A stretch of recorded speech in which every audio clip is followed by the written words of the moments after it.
A fiery horse with the speed of light, a cloud of dust, and a hearty hi-yo silver, the Lone Ranger.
With his faithful Indian companion Tonto, the daring and resourceful masked rider of the plains led the fight for law and order in the early western United States. Nowhere in the pages of history can one find a greater champion of justice. Return with us now to those thrilling days of yesteryear. From out of the past come the thundering hoofbeats of the great horse Silver. The Lone Ranger rides again. Come on, Silver. Let's go, big fellow. Hi-yo, Silver. Away!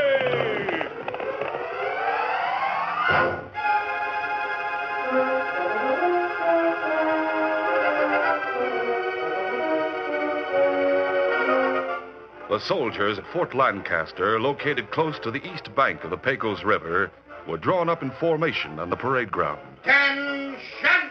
In front of and facing the company, young Sergeant Barnett stood between two guards. The commanding officer of the fort, Colonel Emmett, standing a few paces from the sergeant, read from an official-looking paper. At a court-martial composed of qualified officers of the United States Army, Sergeant Jeffers Barnett has been found guilty of disorderly conduct, insubordination, and striking an officer. The penalty for his conduct, as decided by the court-martial, is dishonorable discharge from the service to take effect immediately. As the soldiers and the prisoner stood stiffly at attention, the colonel removed the insignia and brass buttons from the sergeant's uniform. That's all, Mr. Barnett. You're free to go. Yes, sir. Captain, dismiss the company. Dismissed! Barnett, before you leave the fort, I'd like to see you in my office. Yes, sir. A short time later, Jeff Barnett, in civilian clothes, was ushered into the colonel's office and stood without speaking until the corporal had left. Sit down, Barnett. Thank you, Colonel. Well, my boy, you went through that ordeal so convincingly that nobody can question the authenticity of the proceedings. Now, I suggest you drift from town to town, frequent the cafes, and express your bitterness toward me and toward the Army. Well, I'll really have to force myself to do that, sir. It's necessary if our plan is to work, Sergeant. My one hope is that those responsible for the uprisings by the Indians west of here will get in touch with you. Now, once you join them and gain their confidence, we'll know what's going on. Well, how am I to contact you, sir? I've arranged that. A retired trooper, Jed Bagley, has a small farm across the river west of here. I've already sent him several of our carrier pigeons. Oh, I see, sir. If I have a message for you, I take it to Bagley, and he releases one of the Army pigeons with the message. Right. The pigeon will, of course, come straight here to the fort where his home coop is located. Oh, that's fine, sir. Well, I reckon I'm all set to leave now. I watched you a long time before I asked you to take this assignment, Sergeant. I admire your courage. I knew you would come through with flying colors. Thank you, Colonel. I'll notify you if and when the men we're after get in touch with me, sir. Goodbye, sir. Goodbye, and good luck. Jeff left the fort and crossed the Pecos to the west. For over a week, he went into cafes in one small town after another in the territory. After pretending to drink too much, he expressed his bitterness against the commandant at Fort Lancaster and against the armory in general to anyone who would listen. One night, he was following his usual routine as he talked to the barkeep at the cafe in Millburg. Yeah. And like I said before, bartender, I'm going to get back at that polecat colonel at Fort Lancaster for having me thrown out of the service. Yeah, sure. Those officers think they're big pumpkins. And that goes for every one of them that's in the Army as far as I'm concerned. Yeah, fill it up. You haven't paid for the last one yet, mister. I did. Here, barkeep. Huh? Take it out of that. Then bring his glass back to the table in the corner. Right. What's the idea? Who are you? Oh, just a friend, mister. My pals know me as Handy. Handy, huh? Well, you sure came in handy right now.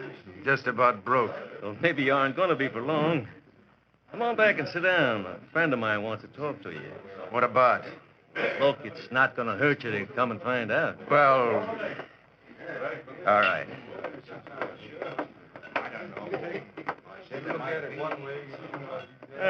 Sit down. Meet Leo, a friend of mine. Hi, Leo. I'm Jeff Barnett. Formerly Sergeant Barnett. Well, howdy. Used to be in the Army, huh? Seems you have a grudge against it now from the way we heard you talking. You or anyone else don't like what I say about the Army. It's Now, hold on, Jeff. Maybe I agree with you.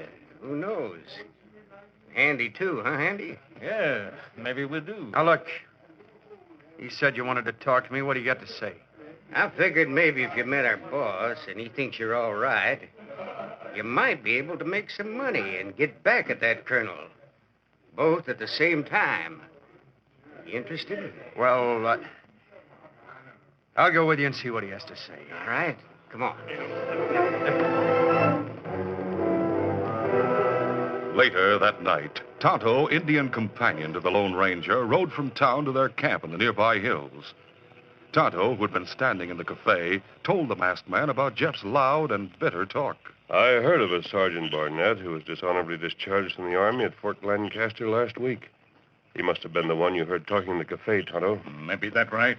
Was the man from the table a friend? No, him not friend. Him stranger to Army feller. I'm certain it must have been Barnett.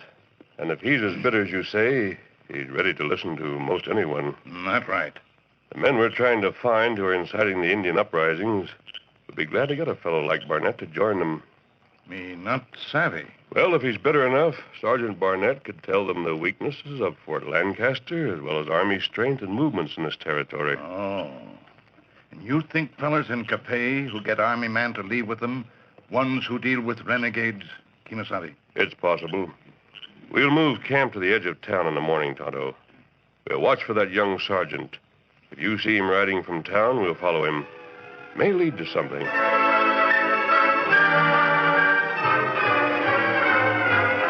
Meantime, the two men, Handy and Leo, took Jeff to a deserted miner's shack in a remote hollow.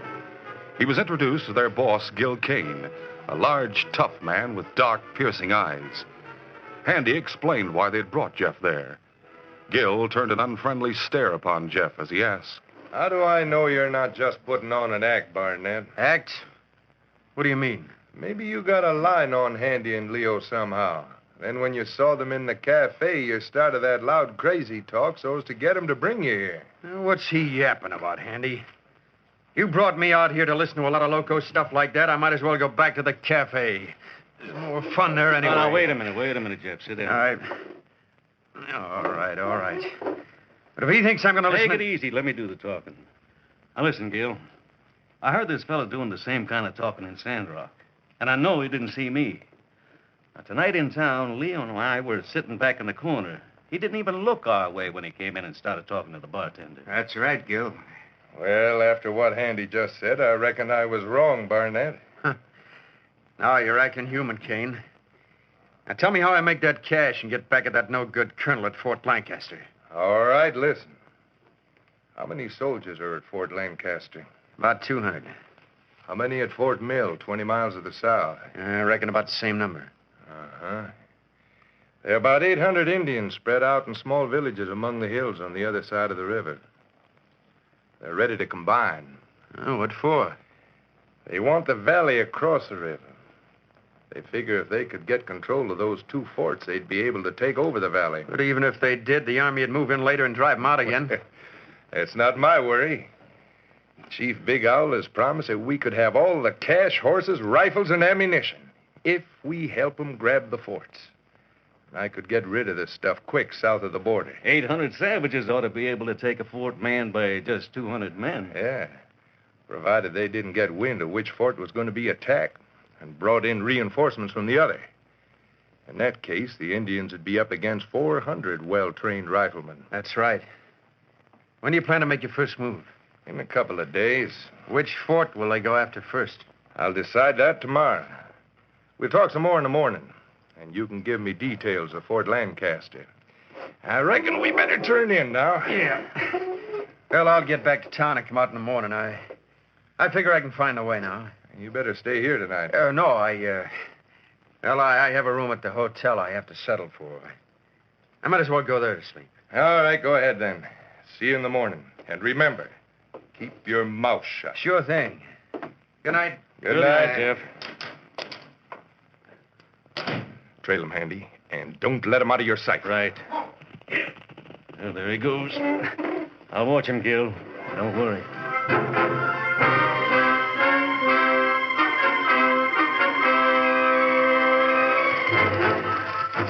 At dawn, the Lone Ranger and Tonto stopped in a thick grove on the edge of town. Easy, fella. We'll camp here and keep our eyes open for Barnett. You sure you'll recognize him, Tonto? Me sure. Half an hour later, the 2 men heard hoofbeats pounding on the trail beyond the grove. Kimasabi. That young fella, Barnett. Him riding hard from town. We'll saddle the horses and follow his trail. The Lone Ranger and Tonto quickly saddled Silver and Scout. And as they were about to mount, they heard other hooves passing on the trail. Him ride plenty fast, too. And me sure him one of men who talked to Barnett in cafe. He must be trailing Barnett. Let's go. Easy, steady, big fella. Easy, fella. Come on, Silver. Get him up, Scout.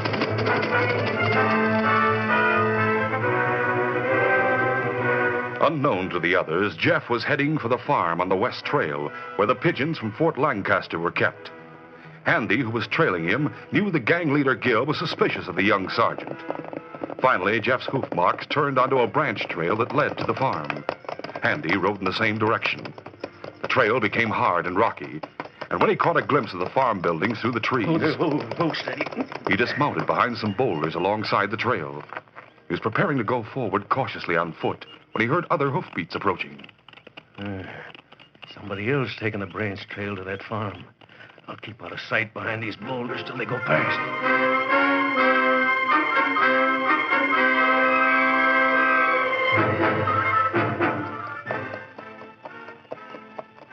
A few minutes later, the Lone Ranger and Tonto rode past. Hard, rocky ground, not sure hoof mark. Look, there are farm buildings.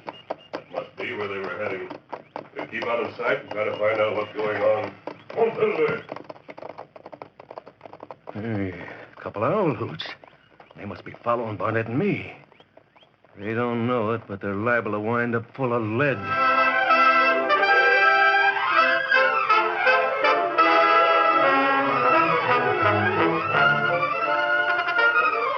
The curtain falls on the first act of our Lone Ranger adventure. Before the next exciting scenes, please permit us to pause for just a few moments.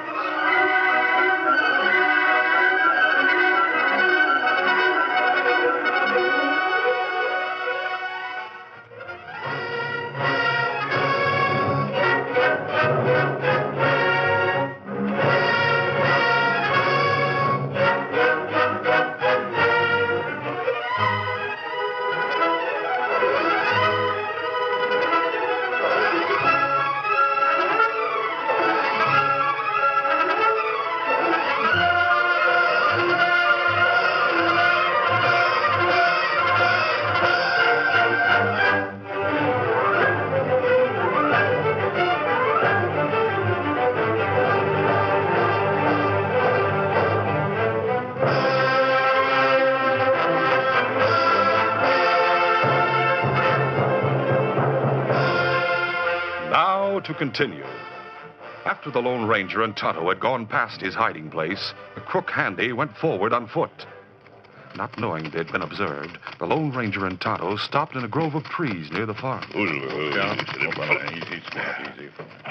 I don't see their horses, but that branch trail ends here at this farm.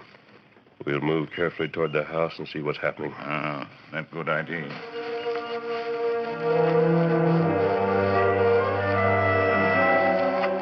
The masked man and the Indian approached the farmhouse from the side through the tall brush. Suddenly, they crouched down and watched as men came out the back door. 2 men are going from the house to the small barn. One of them, Barnett feller. They continued to watch as the farm owner climbed wooden steps to the pigeon loft, then came down carrying a pigeon. For a few minutes, he and Jeff Barnett stood with a bird. Them tie something to leg a pigeon. That must be a carrier pigeon. Look, they let it go.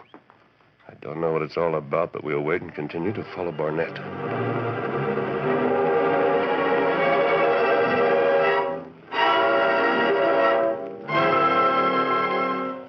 Meantime, the gunman Handy was hiding close to the barn. He, too, had seen the pigeon leave, and he was close enough to hear Jeff remark. Yeah, there he goes. Shouldn't take him long to reach Fort Lancaster. I'll get back now, but I'll come to see you again soon. All right, son. I'll go get my horse, then take a short cut to the shack and tell Gil what I saw and heard. I better tell him about those 2 owl hoots I saw, too. Maybe he can figure out why they were trailing us.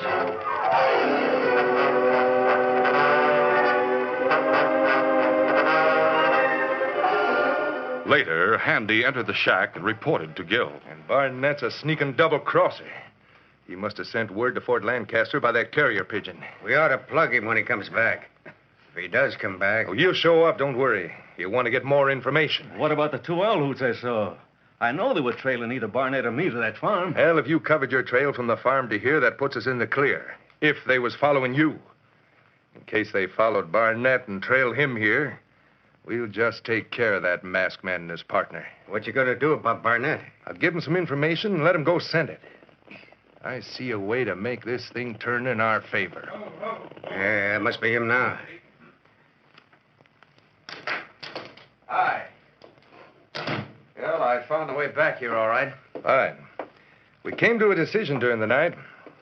We're riding over to tell Big Owl to get his Indians ready to attack Fort Mill at dawn tomorrow. 20 miles from here. If Fort Lancaster learns about it, they'll send reinforcements down there, don't you think so? Yeah, that's right. Well, there's no way for them to know it. Now, you stay here, Barnett. We'll be gone about 2 hours. Then when I get back, I'll tell you the details. All right. Come on, Andy. Leo, let's go. Right, Gil.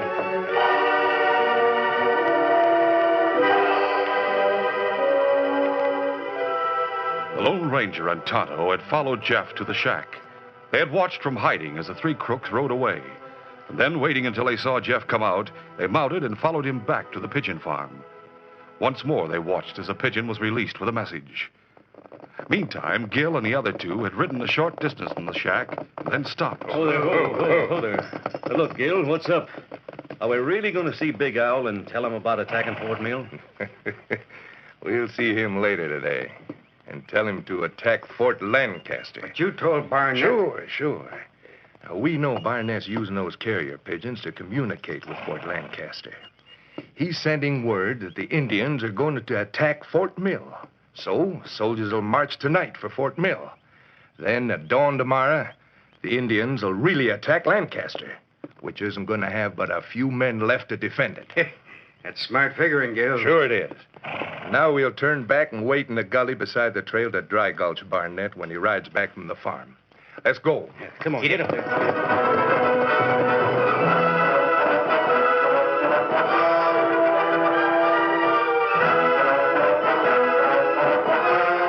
Once more, Jeff left the farm after sending the second message. The Lone Ranger and Tonto rode the trail toward the shack a short distance behind him. Otto, I'm beginning to think we've found the men we've been hunting. If we can get proof that they are, we'll... You hear shots? Them come from ahead. Come on, Silver. Get them up, Scout. As the masked man and Indian rode over a rise, they saw Jeff Barnett lying on the trail. His horse stood nearby with trailing reins. Easy, Scout, easy, fella. It's Barnett. Him not dead. They must have scared off those who shot him. Oh, they found out, I reckon. That mask. Easy, fella, easy. Tonto, get the first aid kit. We'll bandage his wound, then camp temporarily over there in that grove.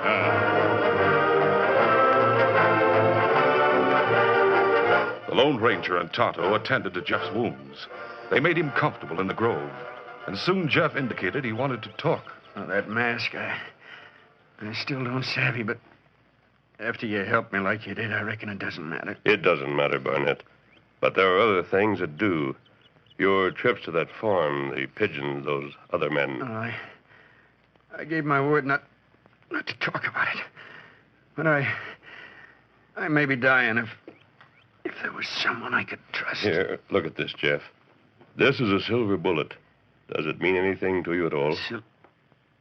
Silver bullet? Yes, at the fort I heard of a masked man who... You must be the Lone That's Ranger. right. We heard about your discharge, and we know you joined that gang. I don't know what's going on, I know but I can trust you. And, well, I'm not what you might think, mister. Let me tell you everything before I die. And if I don't die, well, I failed anyway. Briefly, Jeff told about the colonel's plan, how he agreed to be dishonorably discharged from the Army, and of his hopes that he could finally join Gill's gang. He told all that he'd learned and explained about the carrier pigeons.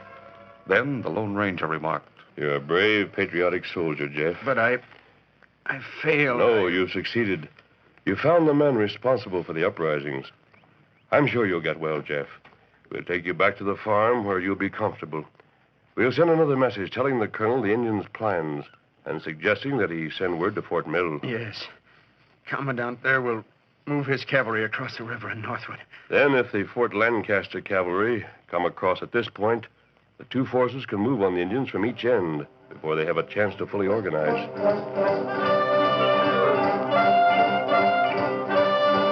After the final message was sent, Jeff was put to bed at the farmhouse to rest, while the Lone Ranger and Tonto went back to the shack, and from there followed the trail left by Gill, Handy, and Leo. Later, with their horses safely hidden nearby, the Lone Ranger and Tonto crouched among the brush on a bluff overlooking Chief Big Owl's village. As the afternoon wore on, there was much activity in the village. One small tribe after another entered the valley below and moved about in confusion. The masked man used field glasses. The three white men are doing their best to get the Indians organized, Tonto. Me sure hope soldiers come soon. I do, too. Might be disastrous if all those Indians start moving southward and have a chance to meet the 200 men from Fort Mill. I'm counting on sort of a squeeze play by soldiers from both forts. But if they don't come soon, They've arrived. I see the men from Fort Mill riding in from the south. And men from other fort coming from north end. Come on, Tonto. Easy, steady, big fella. Easy, Scout, easy, fella. Come on, Silver.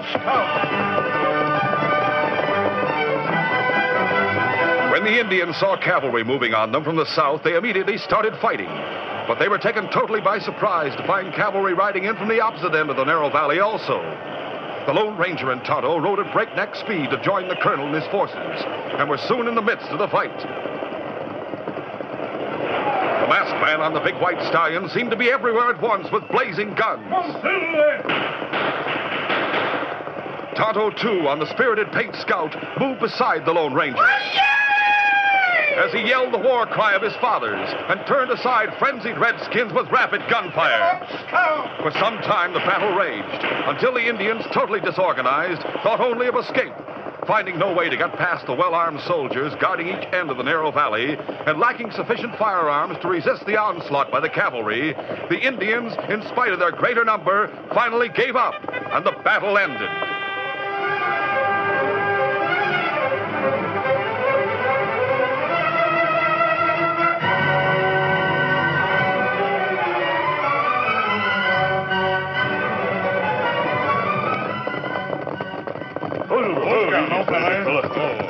Later, in front of Chief Big Owl's wigwam, the Lone Ranger and Tonto were greeted by Colonel Emmett. I was told you and Tonto would come to this territory to help, my friend. But I didn't know you were here until I received the message you sent by carrier pigeon earlier today. You're to be complimented, Colonel, on the way in which you acted so quickly. Another hour might have been too late. You spoke of the men responsible. Yes, you'll find 3 white men behind the chief's wigwam. All 3 dead by the hands of the Indians who thought they'd been betrayed. Big Al is a prisoner. The men are attending to the wounded, then we'll start the remaining Indians on the way to the reservation. Sergeant Barnett really brought all this about, Colonel. He's at the farm resting because of a bullet wound inflicted by one of the gang he joined. That boy will be mighty proud when he's rewarded for what he did. I recommended him for a promotion and for a medal award. Fine. I'll make it a point to be present when the award is made and the truth is told to his company. Tonto and I'll go help with the wounded, Colonel. We'll see you again before we leave the territory, though. Adios, sir. Goodbye, my friend. Colonel, what's all that about Barnett? Captain, he'll be Lieutenant Barnett soon and receive an award for his courageous act. His court-martial and disgrace were planned to help bring about what you saw today. Holy mackerel. I'm sure glad to hear it. But tell me, who was that masked man? Courage personified, Captain, and a fine American. He's the Lone Ranger.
This is a feature of the Lone Ranger Incorporated, created by George W. Trendle, produced by Trendle Campbell Muir Incorporated, directed by Charles D. Livingston, and edited by Fran Stryker.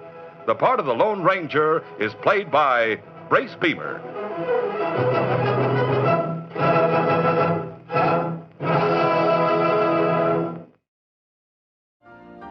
You've been listening to the OTR Gold Network. Find more classic radio at otrgold.com.